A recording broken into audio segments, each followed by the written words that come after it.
Hello guys, it's Effie Green Living here. I'm super excited to be back with another homeschool video. Today I'm talking to you guys about homeschooling after a break or a long break, or just to give you some homeschool motivation. I feel like this will work for any circumstance or situation that you might find yourself in. So for those of you who don't know, recently we sold a house and we bought another house, and so here we are. The process lasted a lot longer than I thought it would last.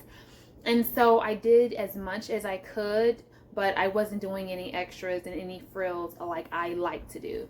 So my homeschooling schedule had changed a lot to accommodate the showings and the different things that you go through when you're having your buying process.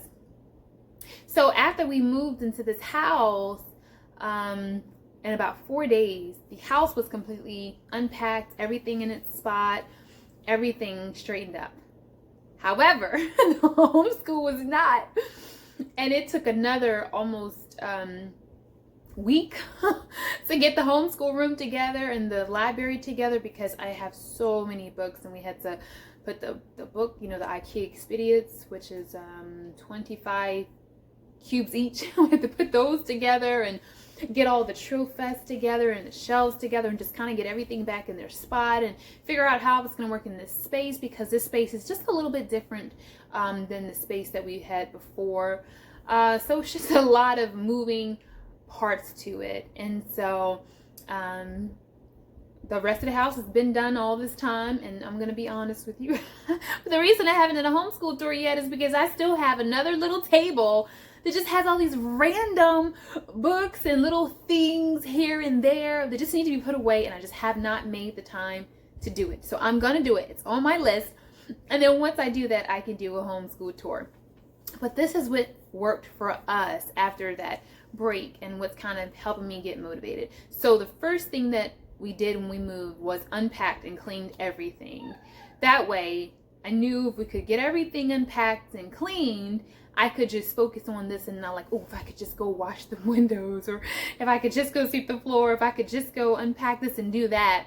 So that was the first thing, to unpack and clean everything. And so we did that. But since we're talking about homeschool specifically in this video, I went ahead and unpacked and cleaned everything, with the exception of that one little table. And I made sure to wipe the homeschool blinds and wash our curtains. I went and got 2 new cork boards, which I haven't put the things on there. It's a whole nother subject.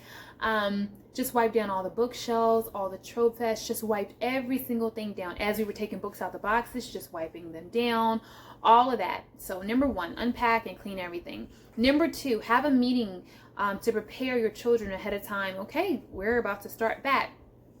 So my suggestion is maybe on that Thursday or Friday, you have a meeting with them and let them know that you're going to be starting back on Monday. So that gives them enough time to kind of get their minds together, get their selves together, get calm and get focused.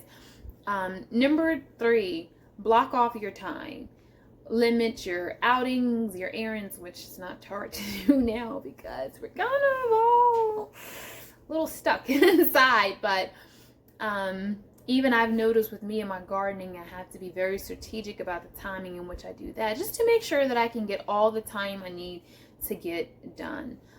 Tip number 4 is to ease into it. Like, it's not a marathon. We don't need to start on Monday with a full day schedule. That's too much for them. It's too much for you. You're going to have a lot of resistance and a lot of issues. You're not going to be happy, and they're not going to be happy. So by giving it 1 week, I think you should be able to be back to a full day and a full schedule. So for example, on Monday, start with 1 or 2 things. Maybe you're doing your nature study, you're doing your reading, and maybe, let's say, math, right?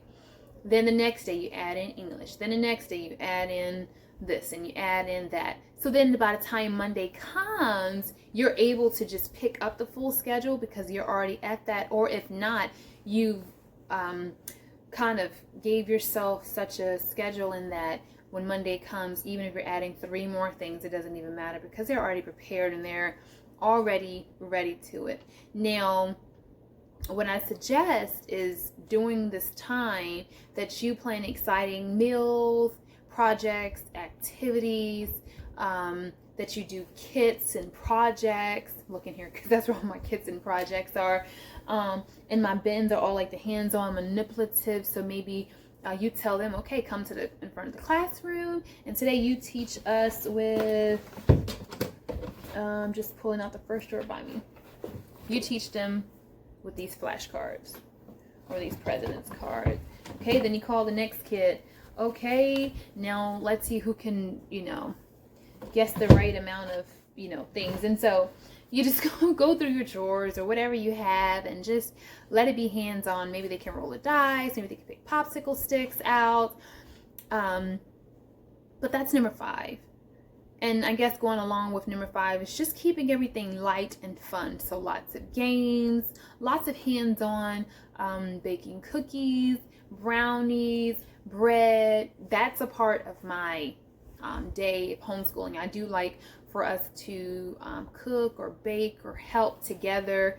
And actually gardening is kind of a part of our homeschool. We have a kitten, a part of our homeschool. Like for me, homeschool is not just school. It's just a certain amount of hours. To me, it's just a whole lifestyle. And I am educating the child holistically. I'm not just focused on, learn this English, science, da-da-da-da-da-da. Because anybody can do that. Honestly, they can take online classes, blah, blah, blah. But at the end of the day, if your child leaves and they're straight A's, but they don't know how to be nice to animals, to other people, they don't know how to respect and cherish nature, if they don't know how to cook and, just be self-sufficient, then yeah, maybe you have this high achiever, but then in some ways you haven't got it all. So for me, education is not just how much you know, but it's also what type of person are you internally? What kind of person are you when no one's around? What kind of person are you when the camera's off, when no one can see you, behind closed doors?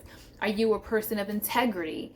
Are you helpful? If you see another kid getting picked on, do you defend that kid or do you join them? Like, these are all things that I personally work on teaching and giving to my children.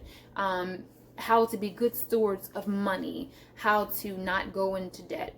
Even if you give them $1, how to save some, how to give some, how to, keep some, spend some, give some.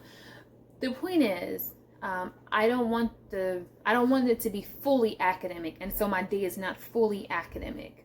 I said all that to say that. So poetry, tea time, reading, nature study, outside study, animal, all that's included with, the history, the this, and that. And so anyway, number 7, number 6, you might have a little bit of attitude, you might have a little bit of turbulence. So plan ahead for how you will handle, coming back after that break with, being met with a little bit of attitude or a little bit of resistance.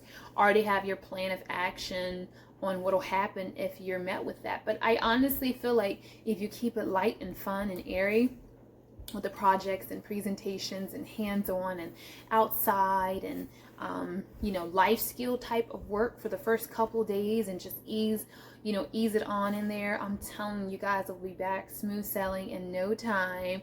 I'm finding that it's working for us, and I know that it'll work for you guys. And I've have other friends who take extended breaks for different reasons, holidays, being away with family, others who move like we have, etc. And these are just transition tips. Or even if you just had a hard time, you had a baby, anything, you can use this and really get back into the groove of things just by taking it slow. And it doesn't matter what the reason is. We don't have to dwell on what I didn't do, what I should have did, what I wish I could have done. We have a new day. We have a new, fresh start, a chance to start all over again. And so we just take that and we embrace it. So whatever we didn't do, we're not focusing on. We're focusing on here we are today. What can I do today that can help me for tomorrow? And how can I take today and move forward, right? So if you do that, you're gonna be good. So this is from my heart to your heart. I appreciate you guys coming to sit and chit chat with me. I was looking for my drink. I was gonna say it's almost like we're sitting together having a cup of hot tea, which I love, or some fruit or herb water, which I also love. Just sitting together, chit-chatting over some fresh muffins or fresh bread, fresh cookies. Just chatting, sister to sister, saying, it's all right, girl, you got this. Keep on going, don't give up. You got it. So that's what I'm just saying to you via this camera, since I did get the question, and since I have recently had to go through this process myself from moving. You got it, I got it, we got it. So I always say on this channel, you can do a lot with a little. I am trying to make it to 2,000 subscribers. I'm close. So if this video was helpful, do me a favor and give me a thumbs up and share this with a friend so they can find out all the goodies that I have here and all the encouragement. So check out the playlist. There's something for everyone, from homeschooling to preserving to my gardens. There's a plethora of things. We've got DIYs and reviews, and a lot of encouragement, because I just want you guys to be encouraged and know that you're not alone. So until next time, blessings.